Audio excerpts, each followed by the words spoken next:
The Steelcase Leap and Gesture are some of the most recommended office chairs in the market, but what makes them so special? Is it more comfortable? Does it have more adjustments? Is it built to last longer? Maybe it's a bit of everything. So I tested them out for a couple hours to see how they compare, and if they might be worth it for me. Hi, I'm David, and these are my first impressions on the Steelcase Leap V2 and Gesture office chairs.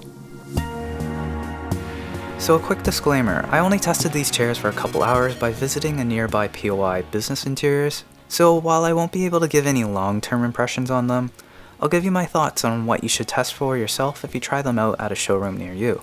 First, let's start with the adjustable features on the Steelcase Gesture.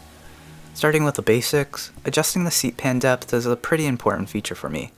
On the Gesture, this can easily be changed with this knob here, forward and back. Adjusting the seat height works well like any other chair I've tested. The backrest doesn't lock into a recline position, but you can limit how far it will recline. And you can also adjust the tension of the recline for a softer or stiffer movement. By default, the Gesture doesn't include an adjustable lumbar support, which I probably would have liked to have, but even without it, it's still pretty supportive and comfortable. The armrests with the Gesture are probably the standout feature. This Gesture is equipped with a fully adjustable arm option, and they're easy to adjust. They twist in and out, forward and back, and work really nicely whether you're using them or pushing them out of the way. And finally, the headrest on this Gesture is an extra accessory, but I personally really like having a headrest for the most comfortable chair experience. The headrest is height adjustable and can also be tilted up or down, which is really nice, but I would have liked if it could go up a little higher for my head, but as is, it's still really comfortable and I really like it. The Steelcase Leap V2 works a little differently with all the adjustments. It has the same basic features like height adjustment, an adjustable seat pan depth that requires a little more effort to adjust than the Gesture. The back again doesn't lock into a recline position, but you can limit how far the recline will go, and adjust the tension of the recline. The Leap by default includes an adjustable lumbar support, so you can really dial in the exact spot based on the curve of your back, and it also has an additional knob to adjust the firmness of the lower back support for that added customization.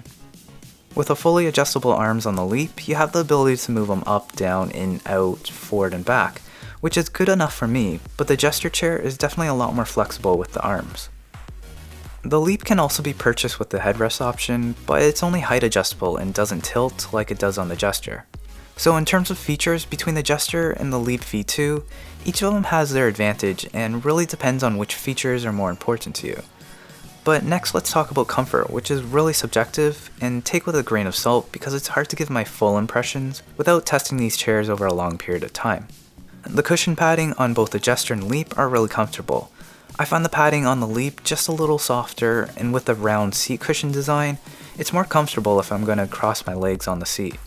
Both of the chairs include a 3D live back that supports my back really comfortably, but the included adjustable lumbar support and the ability to adjust the lower back firmness makes it just a little better for dialing it all in on the Leap. Also, when you recline the back on the Leap, the seat pan moves forward, which I find comfortable since it keeps the lumbar support in the same spot on my back. But when you compare this to the Gesture, the seat doesn't move, so the lumbar support slides up my back, requiring me to reposition myself slightly for maximum comfort. Some people may or may not like this feature, but I prefer the implementation on the Leap. And the headrest is nice on both chairs, but just a little more comfortable on the Gesture because of the extra adjustability. Finally, aesthetics.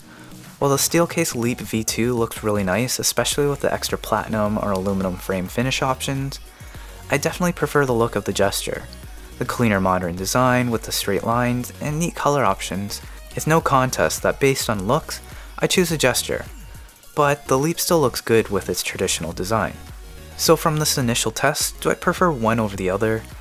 I'm leaning slightly to the Leap V2 based on my initial testing, because I find it slightly more comfortable. But this is in no way conclusive, and both of the chairs have their advantages and are built really well. But thanks to POI Business Interiors for letting me test out these chairs, and let me know in the comments if you have any personal experience with these chairs. But hope you guys enjoyed this one, you know what to do, and I'll see you in the next video.